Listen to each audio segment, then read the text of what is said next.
अच्छा, आज हम जिस टॉपिक के ऊपर बात करेंगे वो आपके पास है कोल्ड डेजर्ट।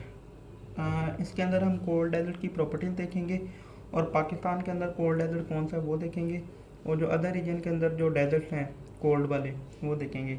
तो जो कोल्ड डेजर्ट है ना, ठीक है, इनका टेम्परेचर हमेशा कम होता है, और ये जो टेम्परेचर है यहाँ पे कोल्ड डेजर्ट के अंदर जो मैक्सिमम टेम्परेचर है वो 27 डिग्री सेंटीग्रेड हो सकता है, इससे ज़्यादा नहीं जाता। और जो मिनिमम टेम्परेचर है जो अक्सर कोल्ड डेजर्ट के अंदर रहता है वो अराउंड अबाउट 40 डिग्री सेंटीग्रेड रहेगा। ठीक है, यानी कोल्ड डेजर्ट जो होती है उनके अंदर जो टेम्परेचर है ज़्यादातर माइनस की रेंज में रहता है, अब माइनस से ऊपर नहीं जाता, यानी प्लस की रेंज में ये वाला जो टेम्परेचर है नहीं जाएगा कोल्ड डेजर्ट के अंदर। और अगर हम कोल्ड डेजर्ट और आपके पास जो हॉट डेजर्ट है उनको कंपेयर करें तो जो कोल्ड डेजर्ट हैं वो ज़्यादा हार्श होते हैं लाइफ के लिए, क्योंकि आपको पता है कि अगर लाइफ ने एग्जिस्ट करना है तो लाइफ को टेम्परेचर चाहिए एग्जिस्ट होने के लिए। लेकिन क्योंकि कोल्ड डेजर्ट के अंदर जो टेम्परेचर है बहुत ज़्यादा कम होता है, माइनस में चला जाता है, तो जैसे टेम्परेचर माइनस में जाता है तो जो लाइफ है उसके लिए जो ज़रूरी टेम्परेचर है, वो जो रिक्वायरमेंट है लाइफ की वो ख़त्म होना शुरू हो जाती है, और इस वजह से कोल्ड डेजर्ट के अंदर आपको जो लाइफ है बहुत ज़्यादा कम मिलेगी एज़ कम्पेयर टू आपके पास जो हॉट डेजर्ट है। हॉट डेजर्ट का जो फाना है वो बहुत ज़्यादा अच्छा है as compare to cold desert. अब उसके बाद देखें कि आपके पास जितना भी आर्टिक रीजन है, जितना भी आपके पास आर्टिक रीजन है और जितना भी आपके पास अंटार्कटिका का रीजन है वो सारा का सारा कोल्ड डेजर्ट कहलाता है या पोलर डेजर्ट कहलाता है। और आपके पास जो आर्टिक और जो अंटार्कटिका है यहाँ पे जो वाटर है बहुत ज़्यादा मौजूद है, लेकिन ये सारा का सारा जो वाटर है, ठीक है, ये आइस कैप की फॉर्म में मौजूद है और फ्रोज़न फॉर्म में मौजूद है। और अब आप याद रखें कि अगर जो वाटर है आइस की फॉर्म में मौजूद होगा या फ्रोज़न फॉर्म में वाटर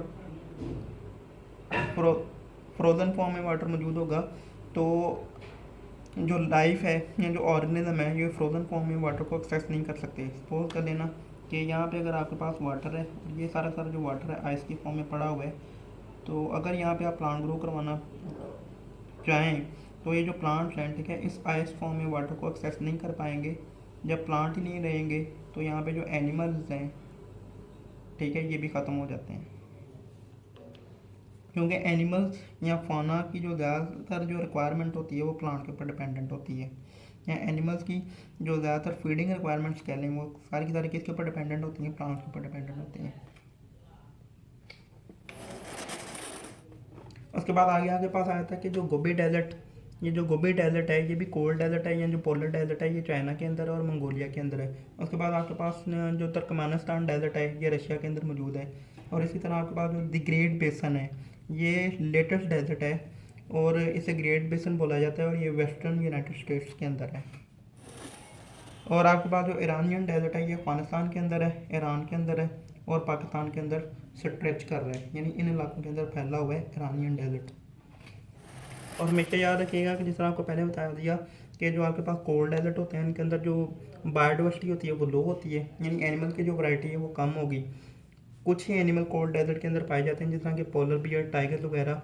और अगर इसका जो फाना अगर हम देखेंगे तो उसकी जो रेंज है वो ज़्यादा कोई इतनी हाई नहीं है कोल्ड डेजर्ट के अंदर।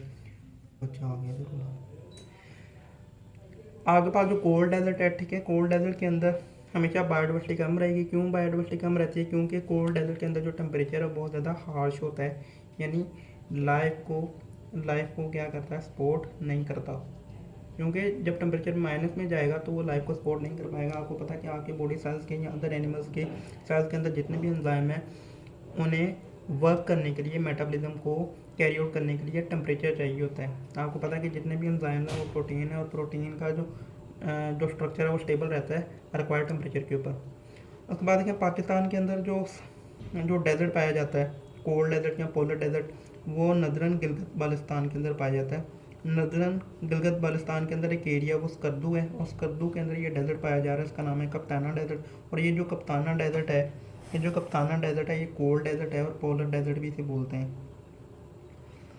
अब ये जो कप्ताना डेजर्ट है इसकी प्रॉपर्टीज़ ये हैं कि ये हाईएस्ट डेजर्ट है क्योंकि ये सी लेवल से 2226 मीटर्स की हाइट पे है, और ये सबसे हाईएस्ट डेजर्ट है। और ये जो कप्ताना डेजर्ट है यहाँ पे आपको माउंटेन्स भी नज़र आएंगी और यहाँ पे साथ साथ आपको सैंड ड्यून्स भी नज़र आते हैं।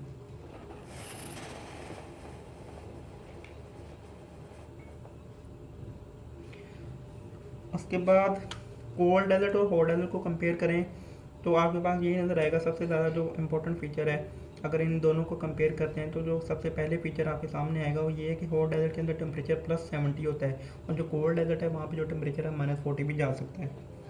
और कोल्ड डेजर्ट जो है ना, ठीक है, अगर हमें कोल्ड डेजर्ट को अगर हॉट डेजर्ट के साथ कंपेयर करते हैं तो यहाँ पे जो हार्शनेस है, कोल्ड एनवायरनमेंट के अंदर हार्शनेस ज़्यादा होती है, और जो आपके पास हॉट डेजर्ट है उनके अंदर जो हार्शनेस है वो कम होती है, लाइफ के वाले से या बायोडाइवर्सिटी के वाले से। वो क्यों होती है वो मैंने आपको पहले बता दिया कि जो हॉट डेजर्ट है ना, ठीक है, उनके अंदर टेम्परेचर की वेरिएबिलिटी की वजह से जो एनिमल सेल्स के अंदर जो एंजाइम्स हैं वो वर्किंग कर पाएंगे, मेटाबॉलिज्म कर पाएंगे, एनर्जी बना पाएंगे।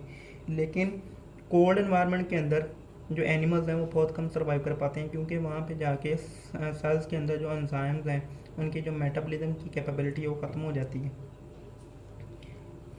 और उसके अलावा एक और चीज़ आपको बतानी थी कि ये जो आपके पास कप्ताना डेजर्ट है, ठीक है, ये खापलू वैली, नबरा वैली और लद्दाख रीजन तक फैला हुआ है और इन एरियाज़ को कवर कर रहा है।